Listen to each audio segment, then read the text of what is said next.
안녕하세요. 책 읽어주는 꿀잠 DJ입니다. 잘 지내셨죠? 오늘도 에밀리 초원의 빛 이어서 읽어드리도록 하겠습니다. 그래서 지난 시간에는 에밀리가 새로운 친구를 만나게 됩니다.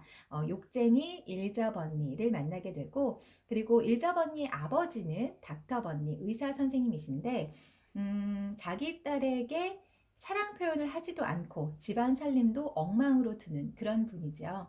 뭔가 사연이 있는 것 같아요. 로라이모 말로는 닥터 번니가 자기 딸을 사랑은 하지만 본인이 딸을 사랑하고 있다는 것을 모르는 사람이야 라고 말을 해주죠. 그 사연이 무엇인지는 아마 뒤에 나오게 될 것 같습니다. 그리고 이 닥터 번니는 무뚝뚝하고 빈정거리기를 잘하는 사람인데 환자 앞에서는 친절하고 동정심이 넘치는 사람으로 돌변했다라고 써 있었습니다. 그래서 이 에밀리와 일저에게 아빠가 부탁을 하죠. 텐시 패치에 사는 테디 켄트가 지금 많이 무척 외롭고 우울해하고 있다. 기운을 차릴 수 있도록 너희가 가서 좀 놀아주지 않겠니? 라고 부탁을 하셔서 그 에밀리와 일저가 에밀리는 내켜 있고 그리고 일저는 내키진 않았지만 그 집에 테디네 집으로 가게 되죠. 가서 보니까 켄트 부인 그러니까 테디의 엄마는 굉장히 냉랭하고 그리고 뭔가 슬픈 눈매를 하고 있고 그래서 에밀리는 첫눈에 알아보죠. 아, 테디의 엄마 켄트 부인은 결코 행복하지 않은 사람이구나. 어제 거기까지 읽어드렸습니다. 그리고 그 뒤에 이어서 읽어드리도록 할게요. 테디는 두 사람을 진심으로 반겼고 그들은 함께 즐거운 오후를 보냈다. 돌아올 때쯤에는 테디의 투명한 올리브색 피부에 화색이 돌고 짙푸른 눈이 한층 밝아졌다. 켄트 부인은 테디의 그런 모습을 보고 에밀리와 일저에게 또 놀러오라고 여러 번 당부했다. 하지만 아직 진심이 어려있는 것 같지는 않았다. 그래도 에밀리와 일저는 텐시 패치를 무척 즐거운 장소라고 생각하고 기꺼이 놀러 다녔다. 여름방학 동안 두 사람이 텐시 패치에 가지 않은 날은 거의 하루도 없었다. 특히 곧 해가 질 듯 하면서도 지지 않는 8월의 저녁은 즐거웠다. 이따금 세 사람은 텐시 패치에서 여러 가지 놀이를 했는데 그럴 때는 대개 테디와 에밀리가 함께 짝을 이루었지만 그래도 동작이 재빠르고 재치 있는 일저한테는 당하지 못했다. 어느 날 테디는 에밀리와 일저를 헛간 지붕 아래로 데려가 자기가 그린 그림들을 보여주었다. 그것들은 그림 볼 줄 모르는 두 소녀의 눈에도 무척 멋진 그림으로 보였다.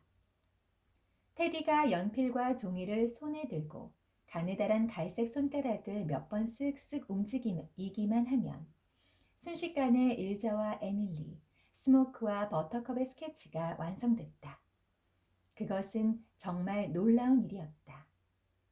스모크와 버터컵은 텐시 패치에서 키우는 고양이들이었다. 버터컵은 통통하게 살이 찌고 털이 노란 애교 많은 고양이로 이제 막 어른이 된 참이었다. 스모크는 커다란 말타 고양이인데 머리에서 꼬리끝까지 귀공자 티가 났다. 눈은 에메랄드색이고 털은 비로드처럼 부드러웠는데 귀여운 가슴털 부분만 하얀색이었다. 에밀리가 텐시 패치에서 보낸 시간 중에서 가장 즐거웠던 시간은 헛간 뒤 가문비 나무 숲이 유령의 나무들처럼 아름답고 거무스름하게 보이는 저녁 무렵 놀다가 지쳐 셋이서 제멋대로 생긴 돌이 깔린 베란다에 앉아있을 때라고 생각했다. 서쪽의 구름이 잿빛으로 물들고 들판 위로 떠오른 크고 둥그런 다리, 연못의 물속에서 노랗게 흔들거리며 그 위를 바람 아주머니가 살짝 지나가면 빛과 그림자가 영롱하게 뒤섞여 향연을 벌이는 것이었다. 켄트 부인은 그들 사이에 끼어들지는 않았다. 하지만 에밀리는 켄트 부인이 부엌 창문 뒤에서 몰래 자기들을 엿보고 있다는 것을 어렴풋이 느낄 수 있었다. 테디와 일저가 학교에서 배운 노래를 부르고 일저가 시를 암송하면 에밀리는 이야기를 했다. 또 어떤 때는 셋이서 조용히 앉아 저마다 마음속에 간직하고 있는 꿈의 세계를 떠다녔다. 두 마리의 고양이는 마치 무엇에 홀린 듯 집 주위를 신나게 뛰어다니거나 언덕과 쑥밭을 달리면서 서로를 쫓고 쫓았다. 그러다가 갑자기 어린아이처럼 그들에게 달려드는가 하면 어느새 다시 들판을 달려 내려갔다. 고양이들의 눈은 보석처럼 빛났고 꼬리는 깃털처럼 흔들렸다. 아, 살아있다는 건 정말 멋진 일이야. 에밀리가 말했다. 하지만 모든 것이 밝기만 한 것은 아니었다. 엘리자베스 이모가 늘 눈을 빛내고 있었던 것이다. 그녀는 에밀리가 텐시 패치에 놀러가는 것을 마지못해 허락했을 뿐이고 그것도 닥터 버니가 부탁했기 때문이었다. 엘리자베스 이모는 테드를 인정해주지 않아요.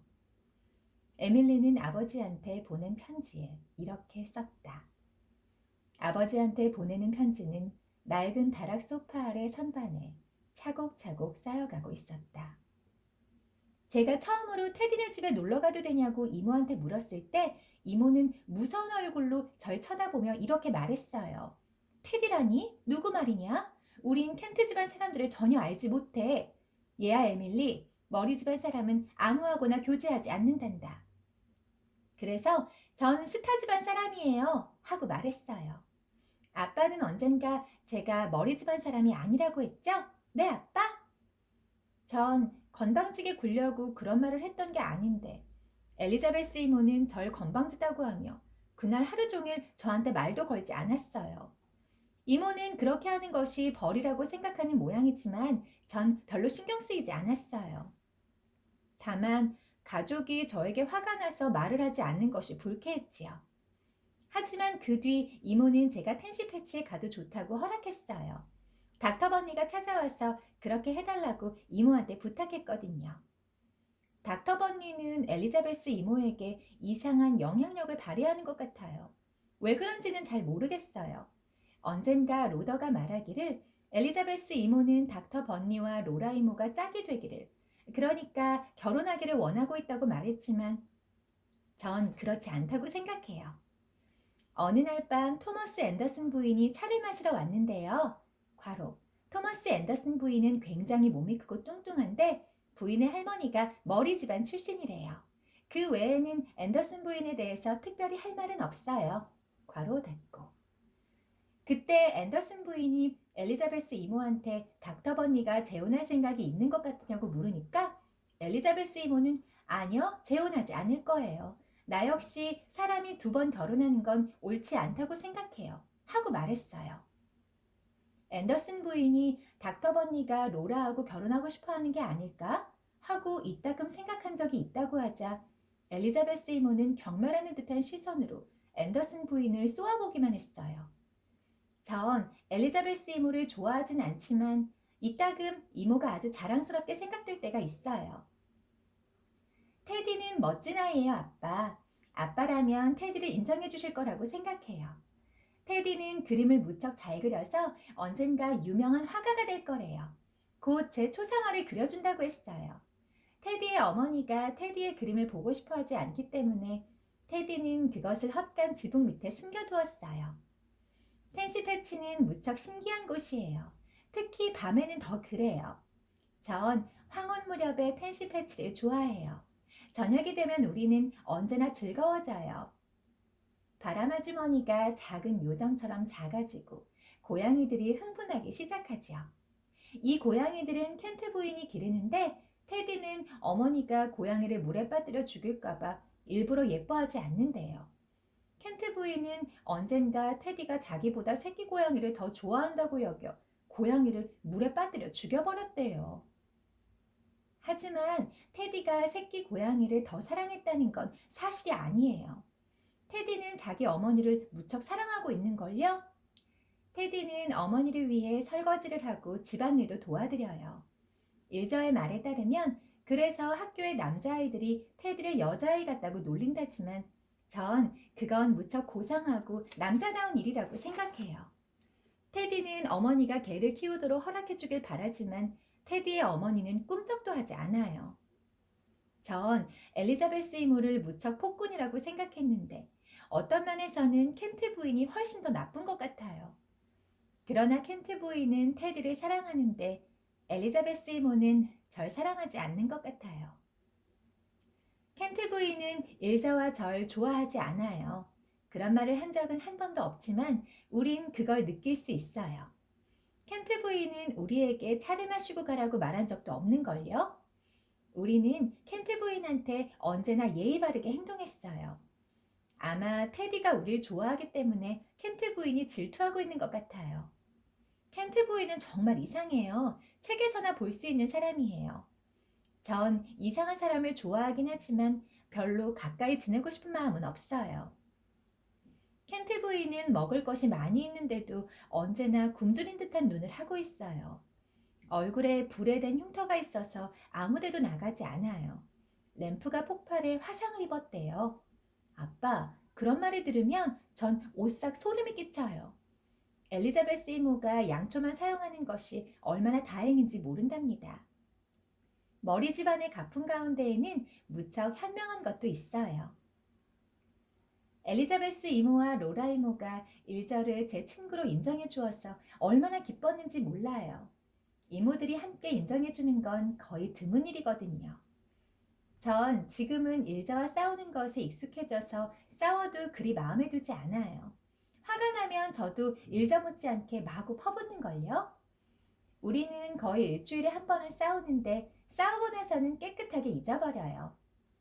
전 싸움은 없는 편이 좋다고 생각하지만 일저가 어떤 일로 화를 낼지 전혀 짐작을 못하겠어요. 일저는 같은 일로 2번 화를 내지는 않거든요. 일저는 무서운 욕도 막 해요. 어제도 저에게 이가 들끓는 도마뱀이라느니 이빨 빠진 살무사라고 욕했어요.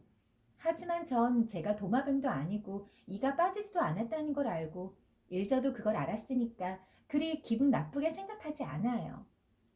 욕을 하는 건 숙녀답지 않은 일이라 전 욕 같은 건 하지 않고 그저 웃기만 해요. 그러면 일저는 제가 자기처럼 기분 나쁜 표정으로 발을 동동 구르지 않는 것에 더 화를 내는데 전 그걸 알고 일부러 그러는 거예요.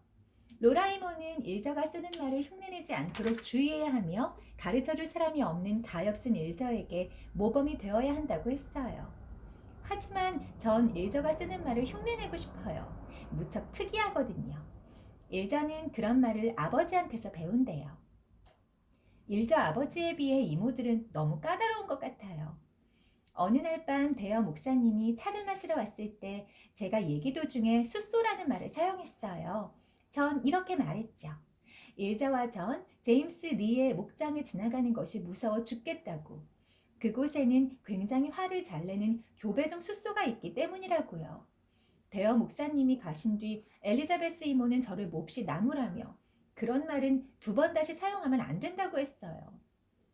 하지만 이모도 선교사에 대해 얘기할 때 호랑이 얘기를 했는데 어째서 호랑이에 대한 얘기는 괜찮고 숫소에 대한 얘기는 신뢰가 되는 건지 이해가 안 돼요. 물론 숫소는 무서운 동물이지만 그렇게 말하자면 호랑이도 마찬가지인걸요? 엘리자베스 이모는 제가 손님이 오면 언제나 무례한 말을 한다고 해요. 지난주 로그드 부인이 슈르즈베리에서 왔을 때 모두들 갓 결혼한 포스터 맥 부인에 대한 얘기를 했는데 그때 전 이렇게 말했죠. 닥터 버니가 포스터 맥 부인이 무지 예쁘다고 말했어요. 그러자 엘리자베스 이모는 무서운 목소리로 에밀리! 하고 소리쳤어요. 이모는 화가 나서 얼굴이 새빨개졌죠. 닥터 버니가 그렇게 말했단 말이에요. 전 그저 들은 대로 말했을 뿐이에요. 하고 저도 소리를 질렀죠. 닥터 버니는 제가 저녁 초대를 받아 일저와 함께 있었을 때 정말 그렇게 말했거든요. 그 자리에 슈르즈베리의 제임슨 씨도 있었어요. 그날 오후에 저는 닥터 버니가 매우 화난 모습을 보았어요. 그는 심스 할머니가 진찰실에서 한 일 때문에 마구 화를 내고 있었는데 정말 볼만했어요. 커다란 노란색 눈을 이글거리면서 마구 왔다 갔다 하며 의자를 차고 매트를 벽에 집어던지고 꽃병을 창문 밖으로 내던지고 욕을 했어요. 전 소파에 앉아 숨도 쉬지 않고 닥터 버니를 쳐다보고 있었죠. 무척 재미있는 구경거리였기 때문에 막상 닥터 버니가 화를 가라앉히자 서운한 마음이 들 정도였어요.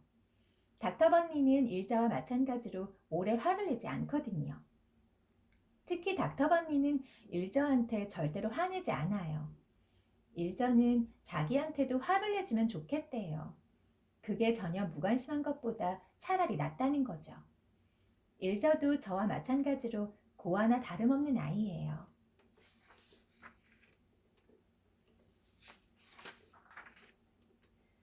비가 오는 날에는 우린 일저의 집에서 놀아요. 층계의 난간을 미끄럼처럼 타고 내려올 수도 있고 뭐든지 하고 싶은 대로 할 수 있기 때문이죠.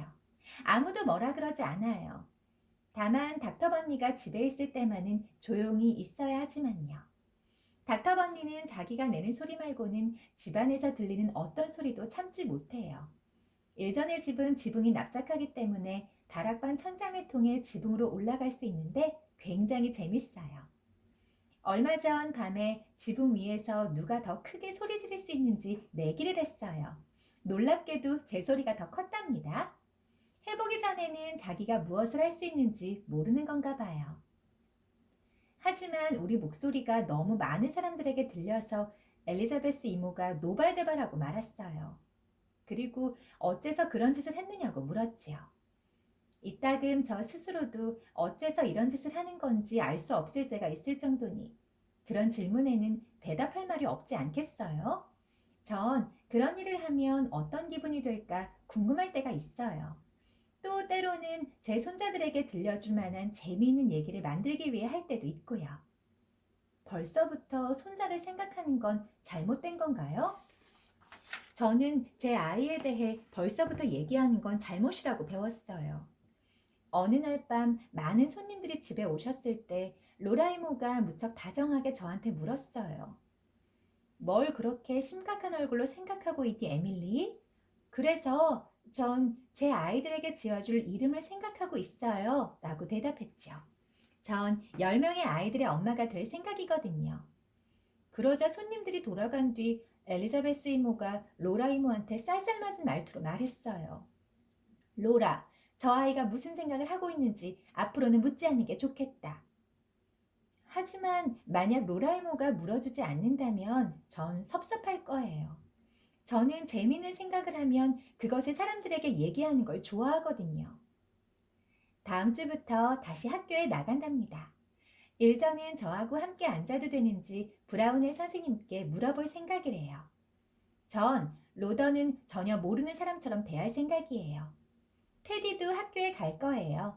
닥터버니는 테디가 이제 완전히 나았으니까 학교에 가도 좋다고 하지만 테디 어머니는 테디를 학교에 보내고 싶어 하지 않아요. 테디 말로는 늘 그랬대요. 하지만 테디가 브라운의 선생님을 좋아하지 않아서 어머니가 기뻐하고 있대요. 친한 친구 앞으로 보내는 편지에 맺은 말은 친애하는 누구누구로부터 라고 하는 거라고 로라 이모가 말했어요. 그래서 저도 그렇게 쓸 거예요. 친애하는 에밀리 버드스타로부터. 추신. 왜냐하면 아빠는 지금도 저의 가장 사랑스러운 친구인걸요. 일전은 세상의 그 무엇보다 저를 가장 사랑하고 그 다음으로 심스 할머니가 준 빨간 가죽구두를 사랑한대요. 아, 너무너무 재밌네요. 그쵸? 아, 근데 이 전 책을 에밀리 목소리로 읽으려고 하니까 지금 목에 과부하가 걸렸어요. 오늘 제 찻자리는 제가 예전에도 한번 소개해드렸었던 요거 커피빈 헤이즐넛 라떼입니다. 이렇게 파우치 형태로 되어 있고요. 저는 이걸 한 번에 많이 마시지는 못해요. 굉장히 단맛이기 때문에. 근데 가끔씩 좀 당 떨어질 때 그리고 좀 달달한 거 먹고 싶은데 요즘처럼 카페 가기가 좀 쉽지 않을 때 맛있더라고요. 요거를 전 한 반 정도 해서 2, 3일에 걸려서 나눠 먹는 것 같아요. 얼음 넣고 요거 부어서 이렇게 마시면 카페 헤이즐넛 라떼 못지 않은 것 같아요. 그리고 오늘의 달다구리 디저트는 너츠 그린 아몬드 초코볼. 요거는 열어보면 어떻게 생겼냐면요. 좀 손에 묻어납니다. 이렇게. 보이시죠? 지금 제 손에 묻은 거 보이시나요? 겉에 코코아 가루, 코코아 가루 맞나? 보기에는 코코아 가루인데 제가 성분은 잘 모르겠어요. 겉에 코코아 가루가 굉장히 많이 묻어져 있고요. 그 안에는 아몬드예요. 굉장히 맛있습니다. 그리고 제 동생이 제가 예전 영상에서도 소개해드린 적이 있었는데 제 동생이 굉장히 그 성분 많이 따지는 그 키토식을 하고 있다고 말씀드렸었잖아요. 그래서 성분을 굉장히 따져서 사는 친구인데 이게 성분이 굉장히 좋다고 하더라고요. 코코아 함량 그리고 에리스리톨, 다시 읽을게요. 에리스리톨, 이게 아마 자일리톨 같은 건가? 설탕 대신에 넣은 거겠죠? 달달한 맛을 내는 아마 천연 성분이지 않을까 싶어요. 에리스리톨, 그리고 볶음 아몬드. 그래서 성분이 좋고, 그리고 조금 그 왜 다크 초콜릿 성분이 굉장히 몸에 좋다고 하잖아요. 그래서 일부러 그 카카오를 그 가공하지 않은 상태의 그 달콤하지 않은 쌉싸름한 맛만 나는 카카오도 드시는 분들이 계시잖아요. 코코아 닙스 같은 거, 카카오 닙스 같은 거. 그래서 이게 성분이 좋아서 제 동생이 저희 엄마 아빠한테도 여러 개 사드렸다고 하더라고요. 제가 이렇게 두 봉을 받아와가지고 원래 박스가 어떤 형태로 되어 있는지는 모르겠어요. 몇 봉이 들어있는 건지. 근데 아무튼 성분이 좋고, 그리고 저는 또 단 거를 별로 좋아하지 않기 때문에 이게 단맛이 나지 않거든요. 겉에 묻어있는 것 자체도 단맛이 나는 게 아닌 다크 초콜릿이라서 굉장히 맛있더라고요. 그리고 또 아몬드가 워낙 몸에 좋잖아요. 그리고 겨울 하면 빼놓을 수 없는 귤 먹으면서 지금 책을 읽고 있습니다. 요거 제가 한번 소개해드리고 싶은데, 저는 인스타에서 좀 유명하신 그 책 공부하시는 분께서 몇 번 올려주셔서 제가 보고 사게 됐는데, 툴러라는 제품이에요. 그리고 이렇게 끝부분만 이렇게 접착이 없고 이렇게 뜯을 수 있게 되어 있고요. 한 줄 한 줄 이렇게 뜯을 수 있게 되어 있습니다. 그래서 저는 사실 책을 읽을 때, 물론 빌려볼 때도 있지만 제가 제 책을 가지고 읽을 때도 줄 그으면서 보는 걸 그렇게 좋아하지 않아요. 근데 중요한 부분이 있잖아요. 그래서 그럴 때 내가 좀 메모하고 싶다 할 때는 이렇게 붙여놓는 거예요. 보이시죠? 제가 이미 붙여놔서 꼭 무슨 야광펜으로 밑줄 친 것 마냥, 잘 안 보이네. 제가 보여드릴게요. 야광펜으로 밑줄을 친 것 마냥 이렇게 붙일 수가 있어요. 그리고 끝부분은 접착이 안 되어 있기 때문에 이렇게 책을 만약에 덮는다 치면 내가 중요하다 생각하는 부분이 이렇게 색인이 되어 있는 거죠. 그리고 색깔도 여러 가지예요. 지금 요거는 노란색으로 되어 있고, 노란색이 화면에 잘 안 보이네요. 이렇게 파란색도 되어 있고, 그리고 제가 제일 좋아하는 거는 요거예요. 빨간색으로 밑줄을 친 것처럼 이렇게 되어 있는 툴러도 있습니다. 그래서 책을 읽으면서 중요한 부분에 좀 이렇게 밑줄, 야광펜을 칠하고는 싶은데 조금 책에다 내가 색칠하는 게 싫다, 그리고 빌려온 책이라서 그렇게 하기가 어렵다 하시는 분들은 요거 툴러샵에 들어가시면 이렇게 종류도 굉장히 다양해요. 색깔도 다양하고, 요거가 제가 제일 좋아하는 툴러입니다. 밑줄 친 것 같은 효과를 주는 붙일 수 있는 색인표예요. 이거 굉장히 저는 유용하게 쓰고 있습니다. 그래서 한번 소개시켜 드려 봤고요. 다음 장에는 에밀리 목소리, 에밀리 편지가 좀 없었으면 좋겠는데 네, 2부의 딸. 요거 재밌습니다. 저 이 책 벌써 다 읽었거든요. 이 챕터 정말 재밌어요. 이어서 읽어드리도록 할게요. 2부의 딸. 뉴문은 사과로 유명하다. 에밀리가 뉴문에서 지낸 첫 해 가을에는 옛날 과수원도, 새 과수원도 대풍작이었다. 새 과수원에는 품종이 좋은 사과가 잔뜩 열렸고, 옛날 과수원에는 원예도감에도 나오지 않는 맛 좋은 야생 사과가 열렸다. 에밀리는 어느 과수원의 사과든 마음대로 따먹을 수 있었지만 침대안에서 먹는 것만은 금지되어 있었다. 엘리자베스 이모는 깔끔한 것을 무척 좋아해 침대에 사과 씨앗이 흩어져 있는 것을 몹시 싫어했다. 반면 로라 이모는 어두운 곳에서 사과를 먹는 것을 두려워했다. 어두운 곳에서 사과를 먹다가 모르고 사과벌레까지 먹게 될지 모르기 때문이다. 그런데 사람의 마음은 이상해서 자기 밭 사과보다 남의 밭 사과가 훨씬 더 맛있어 보이는 모양이다. 에밀리도 키다리 존 아저씨네 사과보다 더 맛있는 사과는 없다고 생각했다. 존 아저씨는 작업장 들보에 사과를 한 줄로 쭉 늘어놓는 습관이 있었다. 일자와 에밀리가 그 먼지 자욱하고 대패밥이 펄펄 날리는 작업장에 놀러가면 마음껏 그 사과를 먹을 수 있었다. 아이들은 키다리 존 아저씨의 사과 중에서도 특히 3가지 별종을 좋아했다. 딱지투성이 사과라고 하는 것은 보기에는 그리 맛있어 보이지 않는 사과였지만 이상하게도 그 얼룩덜룩한 껍질 속은 뭐라 표현할 수 없이 맛있었다. 작고 빨간 사과는 크기는 작지만 전체가 진홍색이며 공단처럼 광택이 있는 사과로 말할 수 없이 달콤한 맛이 났다. 그리고 커다란 녹색의 달콤한 사과는 대부분의 아이들이 가장 맛있어하는 사과였다. 에밀리는 키다리 존 아저씨의 특별히 커다란 이 달콤한 사과를 특별히 맛있게 먹었던 그날 저녁을 생각하면 언제나 후회가 된다. 에밀리도 속으로는 키다리 존 아저씨한테 놀러가면 안 된다는 것을 알고 있었다. 그렇지만 이모들이 에밀리에게 거기에 가면 안 된다고 말한 것은 아니었다. 이모들로서는 뉴문에 사는 사람이 할아버지 때부터 이어져 내려오는 머리와 설리반 집안 사이에 해묵은 원한을 잊어버린다는 것을 상상할 수 없었기 때문이다. 그것은 머리 집안 사람이라면 앞으로 영원히 지켜나가야 할 규칙 같은 것이었다. 하지만 장난꾸러기 일자와 함께 일단 밖으로 나가기만 하면 에밀리는 키다리 존 아저씨의 빨간 사과와 딱지투성이 사과의 유혹에서 규칙 같은 것은 까무룩히 잊고 말았다. 9월 어느 날 늦은 오후, 에밀리는 적적한 마음으로 어슬렁거리다가 키다리 존의 작업장에 들어갔다. 학교에서 돌아온 이후로 그녀는 내내 혼자였다. 이모들과 지미는 해가 질 때까지는 돌아오겠다는 말을 남기고 슈루즈베리에 가고 없었다. 또 닥터 번니는 심스 부인의 성화로 일저에게 겨울 코트를 사주기 위해 그녀를 데리고 샬럿타운으로 갔다. 처음에 에밀리는 혼자 남았다는 사실이 몹시 기분 좋았다. 혼자 뉴문을 관리하게 된 것이 무척 자랑스럽게 여겨졌던 것이다. 로라 이모가 부엌 찬장에 넣어둔 저녁을 먹은 뒤 에밀리는 버터 제조장에 가서 6개의 커다란 냄비에 담긴 우유에서 크림을 걷어냈다.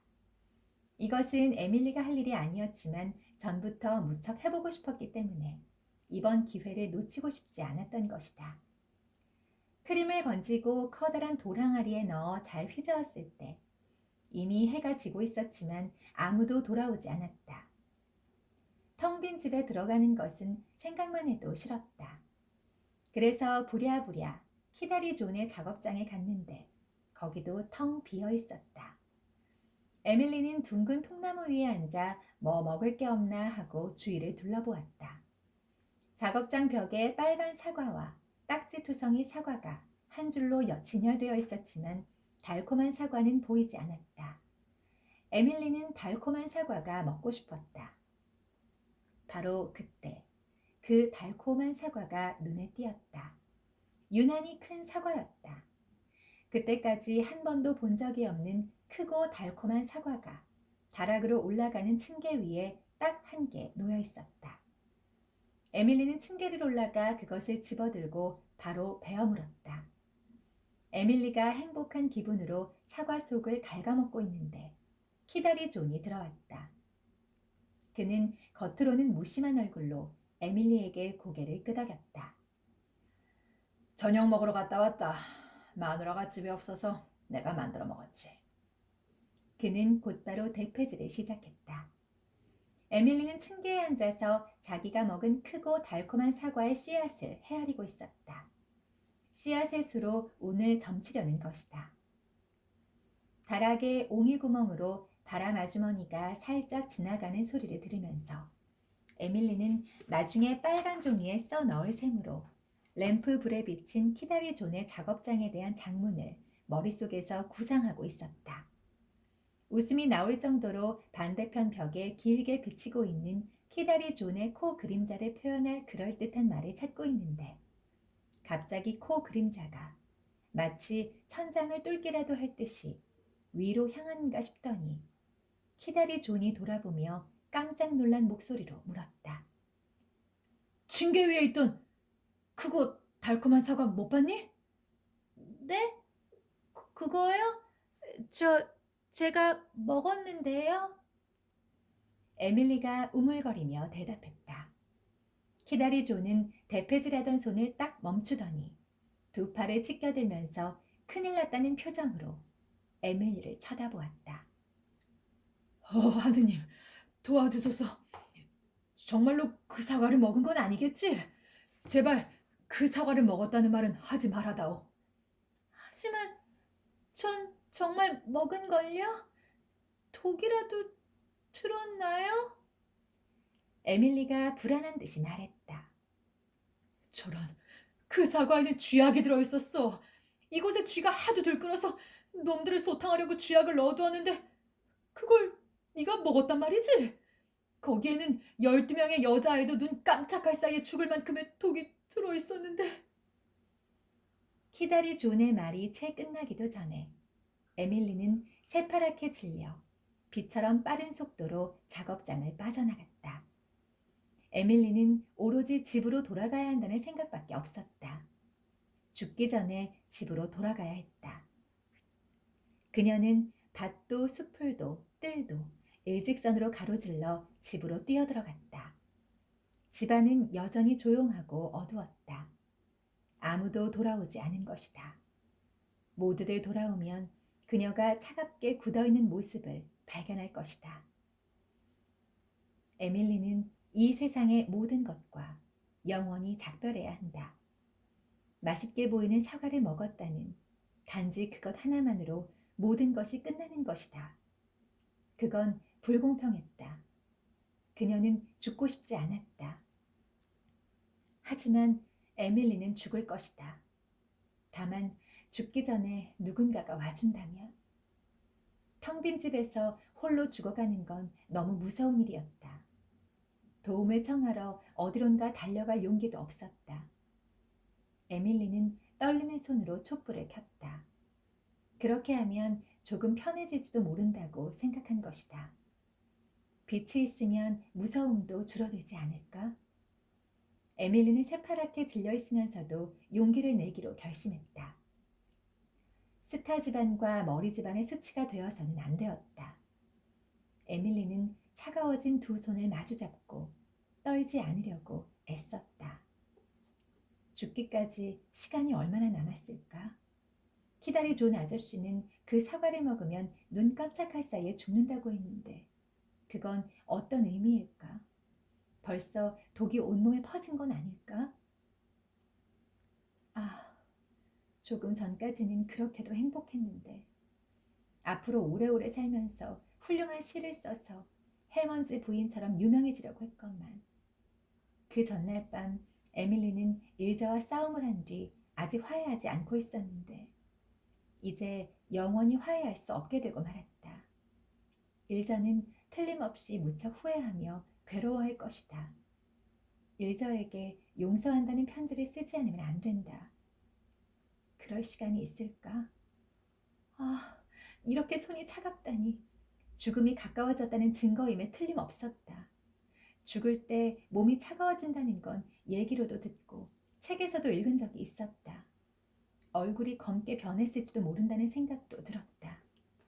에밀리는 촛불을 들고 급히 층계를 올라가 손님용 침실로 들어갔다. 그곳에는 그 집에서 유일하게 에밀리가 자기 모습을 비춰볼 수 있는 낮은 거울이 있었다. 어두운 방에서 한 자루의 촛불이 반짝이는 검은 머리카락 뒤에 그녀의 얼굴을 비추었다. 그 얼굴은 이미 죽은 사람이라 해도 좋을 만큼 창백했다. 분명히 그것은 죽어가는 사람의 얼굴이었다. 난 죽고 싶지 않지만 그래도 죽어야 한다면 머리 집안 사람으로서 부끄럽지 않게 죽고 싶어. 그렇게 결심한 에밀리는 서둘러 해야 할 일이 있었다. 일저에게 편지를 써야 했던 것이다. 에밀리는 먼저 엘리자베스 이모의 방에 가서 오른쪽 맨 윗서랍이 잘 정리되어 있는지 확인했다. 그런 다음 다락의 층계를 급히 올라가 지붕 및 창 쪽으로 갔다.